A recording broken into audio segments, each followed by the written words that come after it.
എല്ലാ ദൈവമക്കൾക്കും സ്നേഹവന്ദനം അറിയിക്കുന്നു. ഹല്ലേലൂയ. ടുഡേയ്സ് മെസ്സേജ് ആയിട്ട് അപ്പോസ്തല പ്രവൃത്തി 20-ാം അധ്യായം 29-ാം വാക്യം വായിക്കാം. പ്രവൃത്തി 20:29. ഞാൻ പോയ ശേഷം ആട്ടിൻകൂട്ടത്തെ ആദരിക്കാത്ത കൊടിയ ചെന്നായ്ക്കൾ നിങ്ങളുടെ ഇടയിൽ കടക്കും എന്ന് ഞാൻ അറിയുന്നു. ആമേൻ. ഹല്ലേലൂയ. സ്തോത്രം. മോളിയോ വായിച്ചതല്ലേ? നമ്മുടെ ലൈനിൽ ഞാൻ കുറച്ച് ദിവസം കൊണ്ട് ചോദിക്കാൻ ആഗ്രഹിക്കുന്നു. നമ്മുടെ സൂസമ്മ തോമസ്, അതുപോലെ ഡാൾസിൽ പെണ്ണമ്മ സോരി, ഇവർക്കൊക്കെ എന്തോ പറ്റി? ഇവരുടെ വിവരങ്ങളൊന്നും അറിയുന്നില്ലല്ലോ. അറിയോ? അറിയത്തില്ല. ഓ, രണ്ടുപേരും കുടുംബമായിട്ട് വെക്കേഷന് പോയിരിക്കുക. വെള്ളം സിസ്റ്ററിന്റെ വീടിന്റെ പണിയാണ്, അതുകൊണ്ട് താമസിക്കും. Okay okay alright. Okay okay, thank you. നമ്മൾ വായിച്ച വേദഭാഗം ഒന്നുകൂടി വായിക്കും. സോറി, 20-ന്റെ 29. ഞാൻ പോയ ശേഷം ആട്ടിൻകൂട്ടത്തെ ആദരിക്കാത്ത കൊടിയ ചെന്നായ്ക്കൾ നിങ്ങളുടെ ഇടയിൽ കടക്കും എന്ന് ഞാൻ അറിയുന്നു. ടുഡേയ്സ് മെസ്സേജ് ടൈറ്റിൽ പൗലോസിന്റെ മുന്നറിയിപ്പ് അവഗണിച്ചു. Paul's warning ignored. പൗലോസിന്റെ മുന്നറിയിപ്പ് അവഗണിച്ചു. That's a topic today. അല്ലേ, നമുക്കതിലേക്ക് കടക്കാം. സ്തോത്രം. ഞാൻ കഴിഞ്ഞ ആഴ്ചയിൽ എന്നോട് പറഞ്ഞത് വെളിപ്പാട് പുസ്തകം മോളി തന്നെയാന്ന് തോന്നുന്നു അല്ലേ?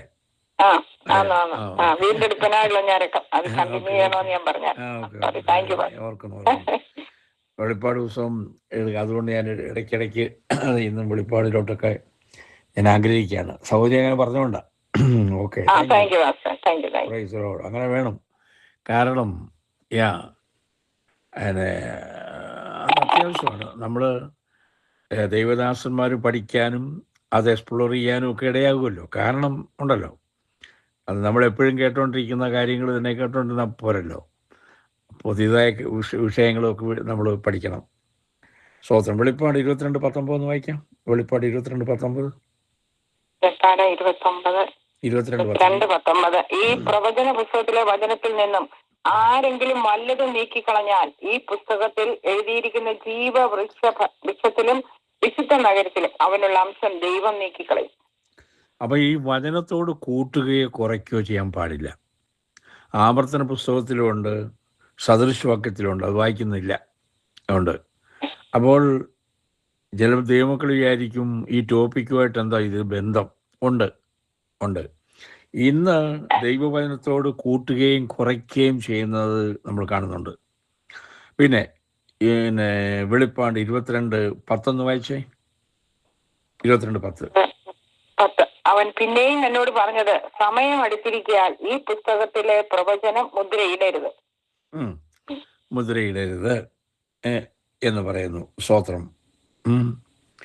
അപ്പോൾ അറ്റ് ദ സെയിം ടൈം ദാനിയേലിന്റെ പുസ്തകത്തിൽ വരുമ്പോൾ 12:9 വായിച്ചേ. 12:9. ദാനിയേൽ 12:9. അതിന് അവൻ ഉത്തരം പറഞ്ഞത്, ദാനിയേലേ പൊയ്ക്കൊള്ളുക, ഈ വചനങ്ങൾ അന്ത്യകാലത്തേക്ക് അടച്ചും മുദ്രയിട്ടും ഇരിക്കുന്നു. അപ്പൊ ഇവിടെ മുദ്രയിടാൻ പറയുന്നു. ഇപ്പൊ യോഹന്നാന്റെ വെളിപ്പാടി വായിച്ചു മുദ്ര ഇടരുതെന്ന് പറയുന്നു.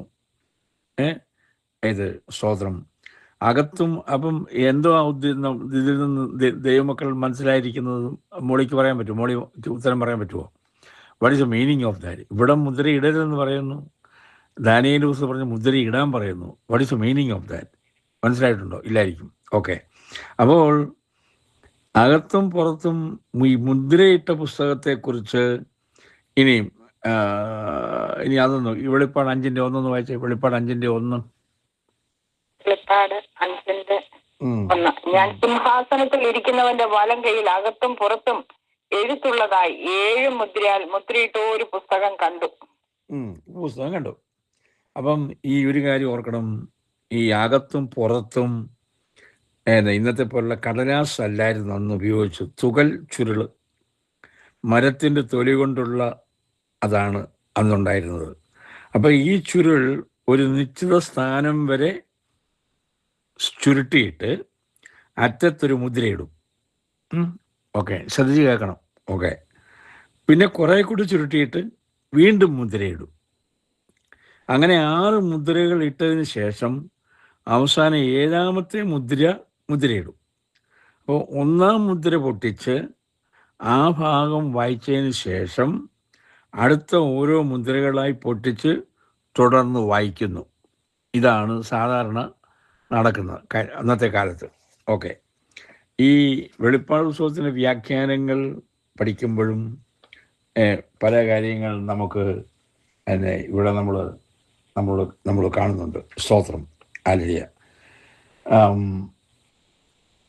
വേറൊരു കാര്യം കൂടി പറയണമെന്നുണ്ടായിരുന്നു, പക്ഷേ ഞാനതിലോട്ട് ഇപ്പോൾ പോകുന്നില്ല. കാരണം ഈ സ്തോത്രം പിന്നീട് പറയാമെന്ന് വിചാരിക്കുകയാണ്, സമയം സേവ് ചെയ്യാൻ വേണ്ടി. നമ്മൾ സ്തോത്രം ഈ വായിച്ച വേദഭാഗത്തിൽ ഈ അപ്പോസ്തല പ്രവൃത്തി 20ാം അധ്യായത്തിലേക്ക് ഒന്നുകൂടി കടന്നു വരാം. 20ാം അധ്യായത്തിൽ പൗലോസ് 26ാം വാക്യം എന്ന് വെച്ചാൽ 26ാം വാക്യം 26. അതുകൊണ്ട് നിങ്ങൾ ആരെങ്കിലും നശിച്ചു പോയാൽ ഞാൻ കുറ്റക്കാരനല്ല എന്ന് ഞാൻ ഇന്നേ ദിവസം നിങ്ങളോട് സാക്ഷ്യം പറയുന്നു. അപ്പൊ ഇത് സംഭവിച്ചിരിക്കുന്നത് എഫേസോസിലാണ് സംഭവിച്ചിരിക്കുന്നത്. എഫേസോസിലെ സഭയോടും താൻ അവിടെ നിന്നുകൊണ്ട് ഏത് പറയാണ്. ഇനി 16, 17 അല്ല 19, 20 വാക്യം വായിച്ചേ. 19, 20 വാക്യം. വളരെ താഴ്മയോടും കണ്ണുനീരോടും യഹൂദന്മാരുടെ കൂട്ടുകെട്ടുകളാൽ എനിക്കുണ്ടായ കഷ്ടങ്ങളോടും കൂടെ കർത്താവിനെ സേവിച്ചു വന്നു എന്നും പ്രയോജനമുള്ളത് ഒന്നും മറച്ചുവയ്ക്കാതെ പരസ്യമായും വീടുതോറും നിങ്ങളോട് അറിയിക്കുകയും ഉപദേശിക്കുകയും ചെയ്തുവെന്നും ദൈവത്തിങ്കിലേക്കുള്ള മാനസാന്തരവും നമ്മുടെ കർത്താവായ യേശു ക്രിസ്തുവിലുള്ള വിശ്വാസവും യഹൂദന്മാർക്കും യവനന്മാർക്കും സാക്ഷീകരിച്ചുവെന്നും നിങ്ങൾ അറിയുന്നുവല്ലോ. ഇവിടെ താഴ്മയോടും കണ്ണുനീരോടും കൂടി നമ്മൾ കഴിഞ്ഞ ദിവസം ഗിരിപ്രഭാഷണത്തിൽ കർത്താവിൻ്റെ താഴ്മയെക്കുറിച്ച് നമ്മൾ ധ്യാനിക്കുകയുണ്ടായി. ഇവിടെ പൗലോസ് പറയാണ്, ഞാൻ വളരെ താഴ്മയോട് കണ്ണുനീരോടുകൂടി എഫേസോസിൽ 2 വർഷം താമസിച്ച് താൻ സുവിശേഷം അറിയിച്ചു. അപ്പോൾ താനൊരു മുന്നറിയിപ്പ് കൊടുത്തതാണ് നമ്മൾ ഈ 29ാം വാക്യത്തിൽ നമ്മൾ വായിച്ചത്. ഞാൻ പോയ ശേഷം ആട്ടിൻകൂട്ടത്തെ ആദരിക്കാത്ത കൊടിയ ചെന്നായ്ക്കൾ നിങ്ങളുടെ ഇടയിൽ കടക്കും എന്ന് ഞാൻ അറിയുന്നു. Oh glory. ഇന്ന് നിങ്ങൾക്കറിയാമല്ലോ, എഫേസോസ് എന്ന് പറയുന്നത് ഇന്നത്തെ ടർക്കിയാണ്. സ്തോത്രം, മനസ്സിലാക്കണം. സ്തോത്രം. അപ്പം ഇവിടെ നമ്മൾ 29ാം വാക്യം, അത് തന്നെ 28ാം വാക്യം വായിച്ച സൗരി. നിങ്ങളെ തന്നെയും താൻ സ്വന്തം രക്തത്താൽ സമ്പാദിച്ചിരിക്കുന്ന ദൈവത്തിന്റെ സഭയെ മേയ്പാൻ പരിശുദ്ധാത്മാവ് നിങ്ങളെ അധ്യക്ഷരാക്കി വെച്ച ആട്ടിൻകൂട്ടം മുഴുവനെയും സൂക്ഷിച്ചുകൊള്ളുവീൻ. ഈ വാക്യങ്ങളും പദപ്രയോഗങ്ങളും ശ്രദ്ധിച്ചല്ലോ. ഓക്കെ, അപ്പം അന്ന് പൗലോസ് കൊടുത്ത വാണിങ് അവർ കേട്ടില്ല. എന്ത് സംഭവിച്ചു? ഇന്ന് ടർക്കിയിൽ ഒരൊറ്റ ക്രിസ്ത്യാനിയും ഇല്ല. സംഭവിച്ചതാണ്. ഓ ഹല്ലേലൂയ, സ്തോത്രം. അതെ, താൻ കൂടുതൽ കാലം പാർത്തത് സ്ഥലമാണ് എഫേസോസ്. കഠിന അധ്വാനം ചെയ്ത് കണ്ണുനീരോടുകൂടി ബുദ്ധി പറഞ്ഞു കൊടുത്ത സഭയാണ്. ഇന്ന് ബോസ്റ്റൺ സഭയിൽ സത്യവചനത്തെ നമ്മൾ പറയുന്നുണ്ട്. കാര്യം നമുക്ക് ഇവിടെ ഇഷ്ടം പോലെ സമയം കിട്ടുന്നുണ്ട്, അതുകൊണ്ട് പറ്റും. സഭകളിൽ ഇപ്പം സൺഡേയിൽ സങ്കീർത്തനം വേണേൽ 15 മിനിറ്റ് ആയിരിക്കും സങ്കീർത്തനം ധ്യാനിക്കുന്നത്. പിന്നെ അരമണിക്കൂർ വേണേൽ ഒരു പ്രസംഗം കാണുമായിരിക്കും. പക്ഷേ ഇതുപോലെ ഡീറ്റെയിലായിട്ട് വചനം പഠിപ്പിക്കുന്ന ഒരു പ്രസ്ഥാനം സഭ ലോകത്തിൽ വേറെ എവിടെയെങ്കിലും ഉണ്ടോ എന്ന് ചോദിച്ചു കഴിഞ്ഞാൽ വളരെ അപൂർവമെന്നേ പറയാൻ പറ്റുള്ളൂ. ഓക്കെ, പക്ഷെ അത് അപ്പോൾ ഈ കേൾക്കുന്ന വചനം നമ്മൾക്ക് ഉത്തരവാദിത്വം കൂടിയിട്ടുണ്ടെന്നുള്ളത് നാം അറിഞ്ഞിരിക്കണം. അപ്പം താൻ അവരെ വിട്ടുപോകുന്നതിന് മുമ്പ്, അതായത് ദുരുപദേശക്കാർ സഭയിൽ കടന്നു വരും എന്ന് മുൻകൂട്ടി താൻ പറയുന്നു. അതായത് ആട്ടിൻ തോലിട്ട ചെന്നായ്ക്കൾ സഭയിൽ കടന്നു വരുമെന്ന് മുൻകൂട്ടി. സ്തോത്രം. ഇതൊന്ന് വായിക്കും. 31ാം വാക്യം വായിച്ച സാരി. 31ാം വാക്യം. അതെ, നമ്മൾ അധ്യായത്തിലാണ് നിൽക്കുന്നത്. 21:31 1. അതുകൊണ്ട് ഉണർന്നിരിപ്പീൻ, ഞാൻ 3 സംവത്സരം രാപ്പകൽ ഇടവിടാതെ കണ്ണുനീർ വാർത്തും കൊണ്ട് ഓരോരുത്തരും ബുദ്ധി പറഞ്ഞു തന്നത് ഓർത്തുകൊള്ളുവീൻ. ഉണ്ട്, ഓരോരുത്തരും ബുദ്ധി പറഞ്ഞു തന്നത് ഓർത്തുകൊള്ളുവീൻ. ഇപ്പം ഞാൻ പറഞ്ഞ പോലെ ഈ ബോസ്റ്റൺ സഭയിൽ നാം ഓരോരുത്തരും വചനം കേട്ടുകൊണ്ടിരിക്കുകയാണ്. അപ്പം ഇത് ദൈവസന്നിധിയിൽ കണക്കെഴുതിയിട്ടുണ്ട്. നമ്മൾ കേട്ടില്ല, അറിഞ്ഞില്ല എന്നിനിയും പറയാൻ പറ്റത്തില്ല. ഓരോരുത്തരോട് ബുദ്ധി പറഞ്ഞത് ഓർത്തുകൊള്ളുവീൻ. ഓ ഗ്ലോറി, ഹല്ലേലൂയ.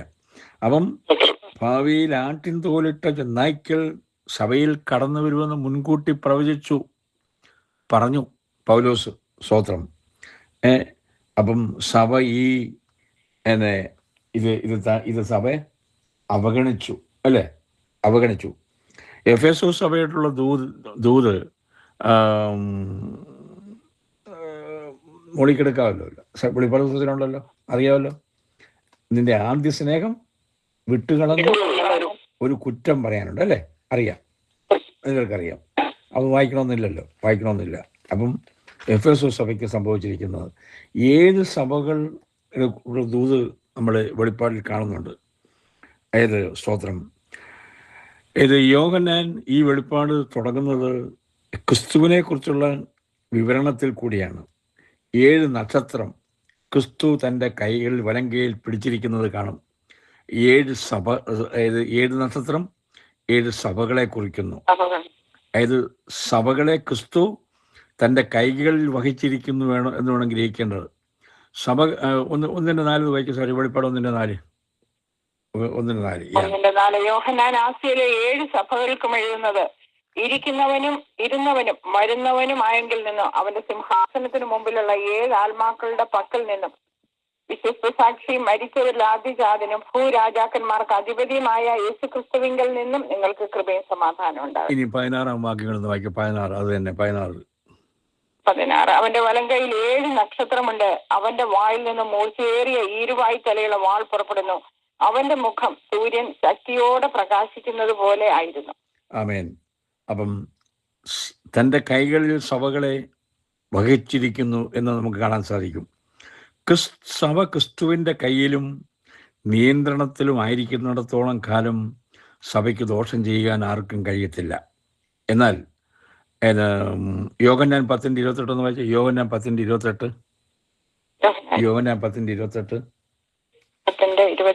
ഞാൻ അവയ്ക്ക് നിത്യജീവൻ കൊടുക്കുന്നു, അവ ഒരു നാളും നശിച്ചു പോകുകയില്ല, ആരും അവയെ എന്റെ കയ്യിൽ നിന്ന് പിടിച്ചു പറിക്കുകയുമില്ല. ആമേൻ. അല്ലേ, ആരും പിടിച്ചു പറിക്കത്തില്ല.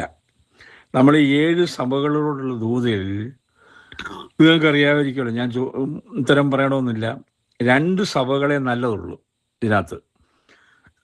ആർക്കെങ്കിലും ഓർമ്മയുണ്ടെങ്കിൽ പറ, എന്നറിയാമല്ലോ. ഈ 7 സഭകളിൽ 7 സഭകളിൽ 2 സഭകൾ 2 നല്ലതുണ്ട്. ഓക്കെ, പറയണ്ട. ഓക്കെ, ഞാൻ പറയാം. ഫിലദൽഫിയയും സ്മുർനായി സഭയാണ് 2. ഓക്കെ, ബാക്കി 5 പോക്കാം. ഓക്കെ, കുറച്ച് കൊള്ളാം, കുറച്ച് കൊള്ളത്തില്ല, ഇങ്ങനെയാണ്. ഓക്കെ, അത് ഞാൻ ബൈ ദ വേ പറഞ്ഞതേ ഉള്ളൂ. അപ്പം മറ്റെല്ലാ സഭകളും നാമാവശേഷമായി. സ്തോത്രം. ഇന്ന് ഇപ്പോൾ ടർക്കിയിൽ കയ്യിലെണ്ണാൻ വല്ലതും ഉണ്ടെങ്കിലേ ഉള്ളൂ. അത് ഞാൻ പണ്ട് ഇന്ത്യയുടെ എങ്ങാണ്ട് വായിച്ചത് 0.001 എങ്ങാണ്ട് ക്രിസ്ത്യാനികളെ അവിടെ ഉള്ളൂ ഇപ്പോഴും. ഓക്കെ, അത് അപ്പോൾ ആത്മീയമായിട്ട് മന്ദതയിലേക്ക് സംഭവിച്ചത് പൗലോസ് പറഞ്ഞതുമാതിരി കണ്ണുനീരോടുകൂടി അവിടെ നിന്ന് താമസിച്ച് ഓരോരുത്തരും ബുദ്ധി പറഞ്ഞു കൊടുത്തിട്ട് ഈ ട്രാജഡിയാണ് ഉണ്ടായത്. സ്തോത്രം. തൻ്റെ ലേഖനങ്ങളിൽ നമുക്കറിയാം, പൗലോസിൻ്റെ ലേഖനങ്ങളിൽ ഏറ്റവും ഈടുറ്റതും സഭയുടെ കെട്ടുപണിയെക്കുറിച്ച്, സഭയിലെ വ്യക്തികളുടെ ശുശ്രൂഷകളെക്കുറിച്ച് ഉത്തരവാദിത്തോടെ പറയുന്നുണ്ടെങ്കിൽ തന്നെയും എഫേസോസിലെ സഭയുടെ കുറവുകളൊന്നും ലേഖനത്തിൽ പൗലോസ് ലേഖനത്തിൽ പറഞ്ഞിട്ടില്ല. പൗലോസ് അന്ന് പറയേണ്ട ആവശ്യമില്ല. അന്ന് സഭ നല്ലതായിരുന്നു അവിടെ ഉണ്ടായിരുന്നപ്പം. ഇപ്പം സ്തോത്രം, പരിശുദ്ധാത്മാവ് 2 കുറവുകളാണ് പറയുന്നത്. വെളിപ്പാട് 2:5 വായിച്ച്. വെളിപ്പാട് 2:5. നീ ഏതിൽ നിന്നും വീണിരിക്കുന്നു എന്ന് ഓർത്ത് മാനസാന്തരപ്പെട്ട് ആദ്യത്തെ പ്രവൃത്തി ചെയ്യുക, അല്ലാഞ്ഞാൽ ഞാൻ വരികയും നീ മാനസാന്തരപ്പെടാഞ്ഞാൽ നിന്റെ നിലവിളക്ക് അതിന്റെ നിലയിൽ നിന്ന് നീക്കുകയും ചെയ്യും. സോറി, 2:15 മോളി, 2:15. അതുപോലെ നിക്കലോവിയരുടെ ഉപദേശം കൈക്കൊള്ളുന്നവർ നിനക്കും ഉണ്ട്. അപ്പോഴേ സ്തോത്രം, അതെ. അപ്പൊ ഇങ്ങനെയൊക്കെ ഉള്ളതായ പല ന്യൂനതകൾ എഫെസോസിലെ സഭയുള്ള ദൂത് 2:1 തുടങ്ങിയിരിക്കുന്നത്. അപ്പൊ ഇങ്ങനെയൊക്കെയുള്ള പല പല കുറവുകൾ, മാനസാന്തരമില്ലായ്മ, നിക്കലോവരുടെ ഉപദേശങ്ങൾ പിടിച്ചിരിക്കുന്നവർ, ഇതൊക്കെ ഇവിടെ കാണുന്നുണ്ട്. ഈ എഫെസോസ് സഭയിൽ ആദ്യത്തെ ശുശ്രൂഷകൻ ആരാന്നറിയായിരുന്നു? ആർക്കെങ്കിലും ഓർമ്മയുണ്ടോ? എഫെസോസ് സഭയിലെ ആദ്യത്തെ ശുശ്രൂഷകൻ ആരാന്ന് ഓർമ്മയുണ്ടോ? ഇല്ല, തിമോത്തിയോസ് ആയിരുന്നു. അതൊന്ന് വായിക്കാം. 1 തിമോത്തിയോസ് 1-4 വരെ ഒന്ന് വായിച്ചേ. 1 തിമോത്തിയോസ് 1-4 വരെ. വിശ്വാസത്താൽ നിജപുത്രനായ തിമോത്തിയോസിന് എഴുതുന്നത്, പിതാവായ ദൈവത്തിങ്കിൽ നിന്നും നമ്മുടെ കർത്താവായ ക്രിസ്തു യേശുവിങ്കിൽ നിന്നും നിനക്ക് കൃപയും കനിവും സമാധാനം ഉണ്ടാകട്ടെ. അന്യത ഉപദേശിക്കരുതെന്നും വിശ്വാസം എന്ന ദൈവ വ്യവസ്ഥയ്ക്കല്ല, തർക്കങ്ങൾക്ക് മാത്രം ഉതകുന്ന കെട്ടുകഥകളെയും അന്തമില്ലാത്ത വംശാവലികളെയും ശ്രദ്ധിക്കരുതെന്ന് നിന്നോട് ആജ്ഞാപിക്കേണ്ടതിന് നീ എഫെസോസിൽ താമസിക്കണമെന്ന് ഞാൻ മക്കെദോന്യയ്ക്ക് പോകുമ്പോൾ അപേക്ഷിച്ചതുപോലെ ഇപ്പോഴും ചെയ്യുന്നു. അപ്പം അന്യത ഉപദേശിക്കരുതെന്ന്, വിശ്വാസം എന്ന ദൈവ വ്യവസ്ഥകളെ, ഇങ്ങനെയുള്ള കാര്യങ്ങളെക്കുറിച്ച് നീ എഫെസോസിൽ താമസിക്കണമെന്ന് പൗലോസ് തിമോത്തിയോസിനോട് പറയുന്നു. അപ്പോൾ ആദ്യത്തെ പാസ്റ്റർ ഈ എഫെസോസിൽ തിമോത്തിയോസ് ആണ്. സ്തോത്രം. അപ്പോൾ പിന്നീട് തിമോത്തിയോസിനെ കുറിച്ച് അറിയുന്നത് ഡൊമീഷ്യൻ ചക്രവർത്തിയുടെ കീഴിൽ അതെ രക്തസാക്ഷിത്വം വഹിച്ചതായിട്ടാണ് ചരിത്രം പറയുന്നത് തിമോത്തിയോസിന്. സ്തോത്രം. പിന്നീട് യോഹന്നാൻ അപ്പോസ്തലന്റെ പ്രധാന സ്ഥലമായി തീർന്ന് അദ്ദേഹം പിന്നീട് ആദരണീയനായിട്ട് പൗലോസിൻ്റെ ആദ്യ ലേഖനം പിന്നെ തിഹിക്കോസ് വഴി സഭയ്ക്ക് കൊടുത്തയച്ചത് പൊതുവിലുള്ളതും സഭയെ ശക്തീകരിക്കുന്നതിനും ഒക്കെ ആയിരുന്നു. അപ്പം ഈ സഭ വളരെയധികം വളർന്നു എങ്കിലും ദുരുപദേശക്കന്മാരുടെ ശല്യം, ആദ്യ സ്നേഹം അവർ ത്യജിച്ചു. വെളിപ്പാട് 2:4 എന്ന് വായിച്ചേ. വെളിപ്പാട് 2:4. വെളിപ്പാട് 2:4. സ്തോത്രം. എങ്കിലും നിന്റെ ആദ്യ സ്നേഹം വിട്ടുകളഞ്ഞു എന്നൊരു കുറ്റം നിന്നെ കുറിച്ച് പറവാനുണ്ട്. അപ്പൊ ആദ്യ സ്നേഹം വിട്ടുകളഞ്ഞു. അപ്പം കർത്താവ് പറയുന്നത് ആദ്യ സ്നേഹത്തെ മടങ്ങി വരാനാണ്, കർത്താവിൻ്റെ അധികാരത്തിന് പൂർണ്ണമായും വിധേയപ്പെടാനാണ് നമ്മളെ പഠിപ്പിക്കുന്നത്. ഹല്ലേലൂയ. അപ്പോൾ കർത്താവിനേക്കാൾ നേതാക്കന്മാർക്ക്, നേതൃത്വത്തിന് പ്രാധാന്യം നൽകി വരുന്ന അവസ്ഥ പരിശുദ്ധാത്മാവിടെ ചൂണ്ടിക്കാണിക്കുന്നുണ്ട്. ഒരുവന്റെ പ്രവൃത്തികൾ ഒരിക്കലും ദൈവസ്നേഹത്തിന് പകരമാകത്തില്ല. ഒന്നുമില്ല. ക്രിസ്തുവിന് വേണ്ടി കഠിനാധ്വാനം ചെയ്ത് ആത്മീയ ശുദ്ധീകരണത്തിന് അത് പകരമാകത്തില്ല. നേതാക്കന്മാർ ആരാന്ന് പറഞ്ഞാലും സ്തോത്രം. വ്യക്തികൾ ദൈവത്തോട് കാണിക്കുന്ന മത്സരത്തിന് പരിഹാരം ഉപവാസവും പ്രാർത്ഥനയും യാഗവും അല്ല. പിന്നെന്തുവാ? അനുസരണവും സമർപ്പണവും വേർപാടും വിശുദ്ധ ജീവിതവും ആണ് അത്യാവശ്യമായിട്ടുള്ളത്. സ്തോത്രം. ഹല്ലേലൂയ. നമുക്കറിയാം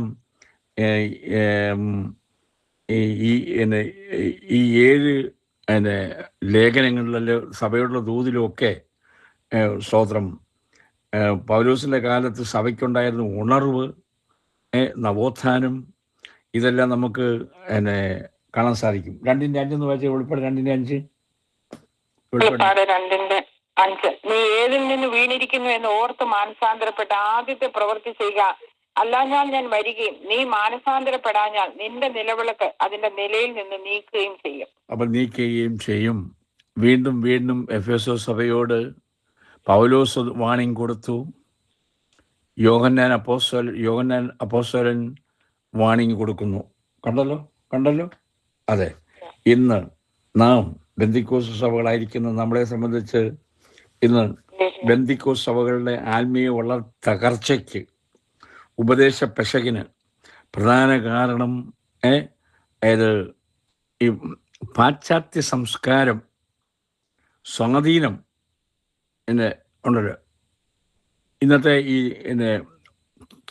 ചാനലുകളുണ്ടല്ലോ, ടെലിവിഷൻ ചാനൽ, ഞാൻ പറയുന്നത് ചവറ് ചാനൽ എന്നേ പറയത്തുള്ളൂ. ചവറ് ചാനൽ നിങ്ങൾക്ക് മനസ്സിലായില്ല ഞാൻ പറയാം. ആണ്. അപ്പോൾ കാലാകാലങ്ങൾ സഭയിൽ സംഭവിക്കുന്ന തെറ്റുകളെ തിരുത്തുവാൻ ശ്രമിക്കാതിരുന്ന നേതൃത്വം, പാശ്ചാത്യ സംസ്കാരം എന്ന് പറയുമ്പോൾ പാശ്ചാത്യ രീതിയിലുള്ള ഡ്രസ്സിങ്ങും കാര്യങ്ങളും, ഞാൻ നമ്മൾ കേരളീയരായതുകൊണ്ട് ആ രീതിയിലാണ് ഞാൻ പോകുന്നത്. ആ രീതി സഭയിലോട്ട് കടന്നു വന്നു. അപ്പം അമേരിക്കൻ ഉപദേശങ്ങളിൽ നിങ്ങൾ കണ്ടിട്ടുണ്ടോ? ഇതിന് മുമ്പ് 2 മിനിറ്റേ ഉള്ളൂ. 45 വർഷങ്ങൾക്ക് മുമ്പ് അമേരിക്കൻ ചാനൽ 7 ABC ന്യൂസ് ഒന്ന് 2 സഭയിൽ പാമ്പിനെ കൊണ്ടുവന്ന്, ഈ ന്യൂജൻ ചർച്ചുകാർ ചെയ്യുന്ന പോലെ പാമ്പിനെ കൊണ്ടുവന്നിട്ട് പാസ്റ്റേഴ്സ് അവിടെ പിന്നെ വേദോസ് വാക്യമുണ്ടല്ലോ, നീ പാമ്പിന്മേൽ ചവിട്ടും, അതിനെ നീ വിജയം പ്രാപിക്കും എന്നൊക്കെ ചില വാക്യങ്ങളൊക്കെ ഉണ്ടല്ലോ. അതിന് ബേസിൽ കൊണ്ടുവന്ന് ടെലിവിഷൻകാർ കാണിച്ച് ഞാൻ കണ്ട്, എനിക്ക് ഓർമ്മയുണ്ട് ഈ പരിപാടി. ഇങ്ങനെയൊക്കെയുള്ള ഉപദേശത്തിൻ്റെ പാമ്പ് പിടുത്തം ഈ പരിപാടികളൊക്കെ ഇറക്കിയിട്ടുണ്ട്.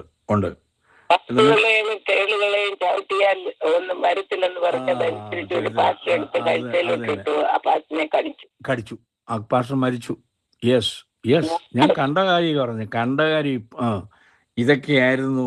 ഇതിൻ്റെയൊക്കെ കോപ്പിയാണ് പിന്നീട് കേരളക്കരയിൽ ന്യൂജൻ ആണ്. കെൻറ്റുക്കിയിൽ എനിക്ക് തോന്നുന്നു ഒരു ജെൻസണിൽ മോഡി സിംപ്സൺ എന്ന് പറഞ്ഞ ഒരു ന്യൂ ജനറേഷൻ പെന്തക്കോസ്റ്റ് ചർച്ചിൽ ഒരു മോഡി സിംപ്സൺ ഒരു ഞായറാഴ്ച ദിവസം വിഷപ്പാമ്പുമായിട്ടാണ് അവിടെ വരുന്നത്. ഇത് ഒരു സമയമായല്ലോ. ഇതൊന്ന് വായിച്ചു എന്നിട്ട് ഞാൻ നിർത്താം. മർക്കോസ് 16:18 വായിച്ച. മർക്കോസ് 16:18.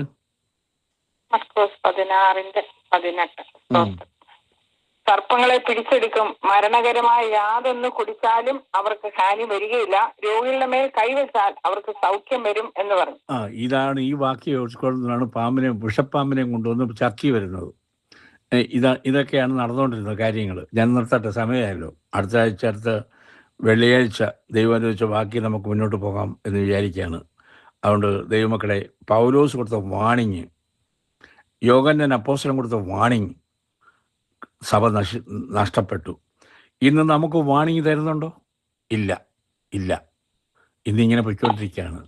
അതുകൊണ്ട് ദൈവമക്കളെ, നമുക്ക് ഈ വചനം ഏറ്റെടുത്തുകൊണ്ട് നമ്മുടെ കുറവുകളെ കണ്ടുപിടിച്ച് നമുക്ക് പരിഹരിച്ചുകൊണ്ട് നമ്മുടെ ആത്മീയതം പുഷ്ടിപ്പെടുത്തുവാൻ നാം ദൈവസന്നിധിയിൽ നിലവിളിക്കുക, കരയുക എന്ന് പറഞ്ഞ് ഞാൻ വാക്കുകൾ ചുരുക്കുന്നു. താങ്ക് യു മോളി. എല്ലാവർക്കും ഗോഡ് ബ്ലെസ് യു ഓൾ.